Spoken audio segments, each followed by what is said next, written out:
Hello, this is Christine Petersen with A Toolkit for a Better Life. In this podcast, we will focus on how our bodies and our minds work and give you various tips and tricks, tools and techniques for understanding yourself, being happier in yourself, and living a better life.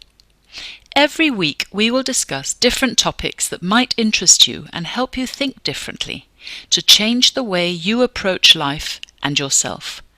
We talk about the little things that make a big difference.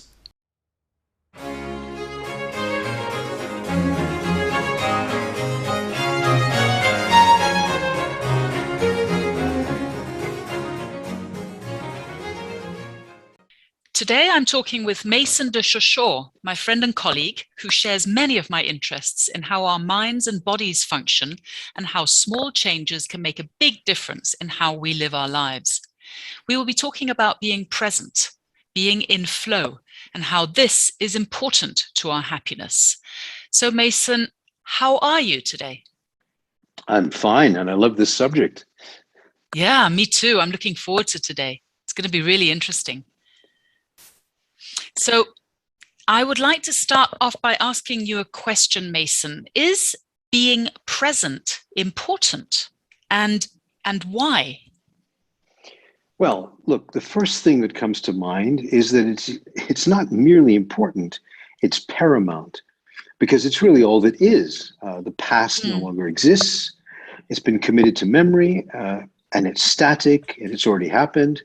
And the future has yet to take place, and therefore only exists as a form of speculation. So we're left with the present moment, which is, it's not just only the present moment, it is everything. If we don't attend to it, or if we let it slip away, we're compromising our lives. What comes to mind is, Alan Watts was so emphatic about the importance of the present that he went so far as to assert that happiness actually depends on it. Who is Alan Watts? Alan Watts was a Christian. He was a minister. He was a philosopher. He was a writer, and he was extremely prominent in the 50s and 60s. He was really emphatic about the present, and he asserted that outside of the present, everything is abstract, and there are only superficial things such as promises, hopes, and assurances. And those are domains of our overactive minds. If we supersede experience with our minds, we fall prey to what he really called self-calculating, self-evaluating.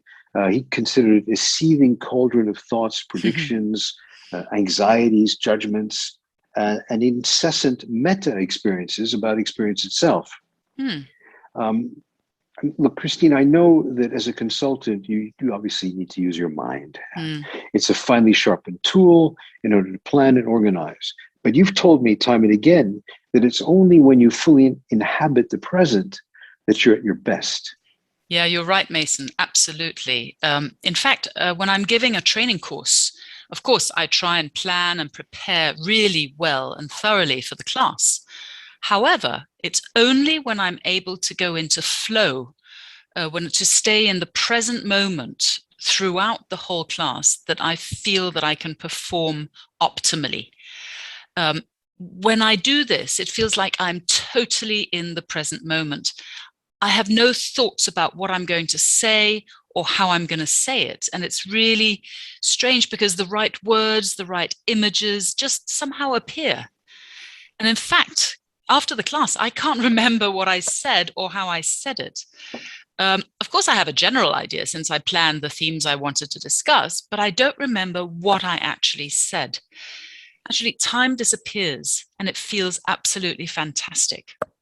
In fact, the psychologist Mihai Csikszentmihalyi has studied flow extensively. And one of the things he talks about is that although we live longer today, and of course we have more material wealth in general than ever, many people feel anxious rather than happy. And I think that goes back to what you were saying about Alan Watts, that when we are not in the present, we are constantly thinking about calculating, evaluating, predicting, judging. And I totally agree with that. Mihai, in fact, offers an alternative when we're in flow. And he says that people, in fact, are happiest when they experience what he actually calls a flow state. And this is this sense of enjoyment, purpose, and meaning. Maybe you felt this too when you've spent time talking with a good friend and suddenly realize that hours have passed without you noticing. Definitely. Yeah. In fact, Csikszentmihalyi describes 8 characteristics of this feeling of flow, or the flow state, as he calls it. The first one is complete concentration on the task that you're doing. The second one is you have clarity of goals and a reward in mind, and you get immediate feedback. So things are very, very clear about where you're going and how you're getting there. The third one he talks about is a feeling of time being transformed. Either it feels like it's speeding up, like, for example, when we're talking with a good friend, or sometimes it just slows right down and we feel that we're in the present moment without time actually passing. The fourth characteristic he talks about is that the experience of flow is intrinsically rewarding. And I'll talk about intrinsic versus extrinsic motivation in a moment. And he also talks about things feeling effortless and easy. It's like everything just comes together in the now. And that's the feeling, in fact, I get when I'm training and things are running properly and I'm feeling in flow. He says there is a balance between the challenge that you've got, that you're experiencing, and the skills that you've got. So you've got the right skills for the challenge you've put yourself. He also talks about actions and awareness being merged, and you lose this self-conscious rumination, he calls it, this constant thinking and double thinking and anxiety that we go around, this chatter, the brain chatter that we have. And finally, he talks about this feeling of control over the task at hand. And I totally agree with all 8 of his characteristics. That's exactly what I feel happens when I am in this present state of mind. Csikszentmihalyi says, in fact, let's talk about this. I said that we were going to talk about the intrinsic and extrinsic motivation. In fact, there are 2 basic motivation types, intrinsic and extrinsic. And Csikszentmihalyi says that most conscious actions that we do, we require to be motivated to do them. Of course, if we want to do something, we have to be motivated to do it. Now, intrinsic motivation is when you do something because you love doing it. And Csikszentmihalyi says that the highest intrinsic motivation you can get is this state of flow, where we totally lose self-consciousness. We stop thinking about ourselves.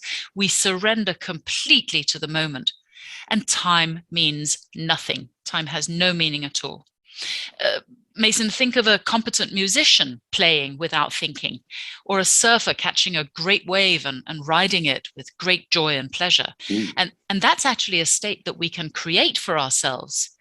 And it's definitely a state that I try to create for myself as often as possible. That's when I'm feeling happiest in my life. Now, of course, it's only possible when we're totally in flow in the very present moment of time. Yeah, that's absolutely. And I think all of us have experienced flow, but some people are just not really aware of it. They think back at it and think, wow, where was I? What happened? How wonderful. It's a wonderful state of synchronicity when we're carried by life and life circumstances, by the current of what's happening. It's effortless, and I would say it's even quite miraculous. The mind is not struggling to create anything. We're not second guessing life. Life is happening and we're flowing with it. I'd like to distinguish between what happens when we attempt to predict and project ourselves into the future, as opposed to allowing ourselves to be inspired by the present and then acting spontaneously, which is flow. Yep. I'm tempted now to talk about Gurdjieff and share a Gurdjieff exercise, which I found very revealing in this respect. George Gurdjieff, he was a Sufi, and he came to Paris originally when he came to the West. He was a Russian philosopher and mystic. His teachings were completely concerned with being in the present. They called it self-remembering. And I was a member of the Gurdjieff work for 6 years. And the exercises which were given weekly and very pragmatic. In fact, at meetings, we would meet once a week, and we were asked only to discuss and share about the exercise. So we didn't digress from that. It was the exercise that we were practicing at the time, and whatever that was evoking for us. And that kept us extremely focused. Now, the exercise I'm thinking of, which is interesting because we were given an exercise sometimes every week. And this one, whenever there was a fellow called Lord Pentland who was managing and directing the group at the time, he wanted to change the exercise. And for weeks we would say, no, let's keep with it. This is incredible. And it's pretty simple. You sit in a chair in the morning and you imagine as thoroughly and as completely as possible what it's going to be like to get up and walk to the nearest door and start to open it. Now, that seems pretty simple, right? But when I say imagine, it's not only physical, and even the physicality can be very complex. What muscles are involved, how you're going to begin to walk, what your breathing is going to be like, but also emotionally, how you're going to feel. And then, what are you going to see? And what you discover when you try this exercise is that the complexity is endless. In fact, when you think you've nailed it, you're told in the exercise, when you think you've got it down, you've nailed it, then you actually get up and do it, and you compare the two experiences. And it's pretty maddening because it's a bit like Zeno's paradox. Zeno said, you can never go from point A to point B because in order to do that, you first have to go half the distance. And in order to go half the distance, you have to go half that distance and half of that, and finally you can't move, of course. So it is somewhat paradoxical. So, and you really have to experience this to discover how amazing it really is. And the gap for everyone became greater the more they did it, which is also almost incredible and unimaginable. And I remember in this group, in particular, there were two observations which came up, which were diametrically opposed, and so I found them particularly interesting. They're two extremes. And I was a member in this group when I was in my 20s, and there was a young woman who was also, I guess, in her 20s, who'd been nervous about everything.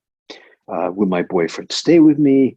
Will I be able to keep my job? And if I do, will I get a raise? And so on and so forth. Where am I going to go on vacation? And we were doing this exercise for a few weeks. And one day, she shared with us one afternoon, talking about the exercise, if I can't even figure out what it's going to be like to get out of my chair and walk a few yards to the door, why should I be worried about anything? Why should I be speculating about anything?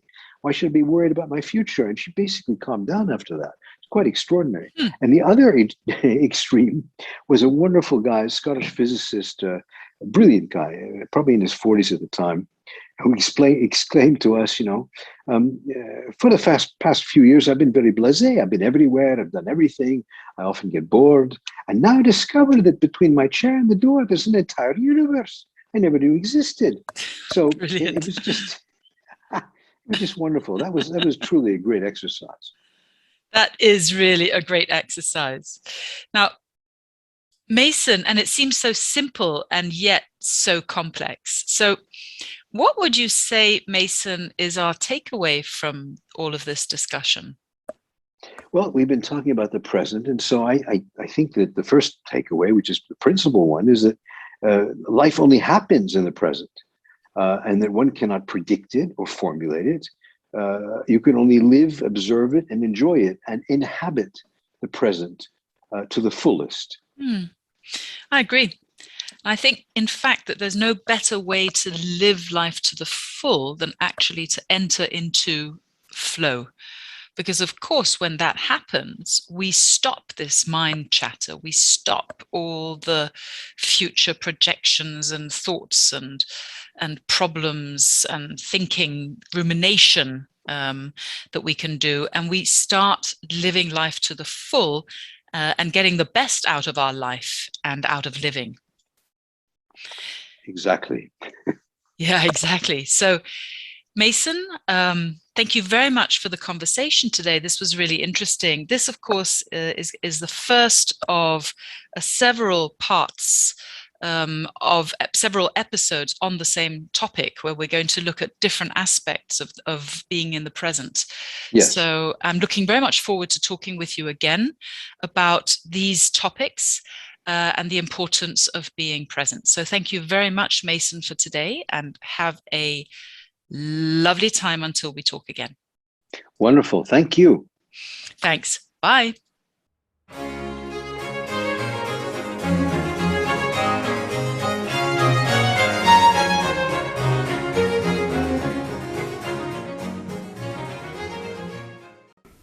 Thanks for listening.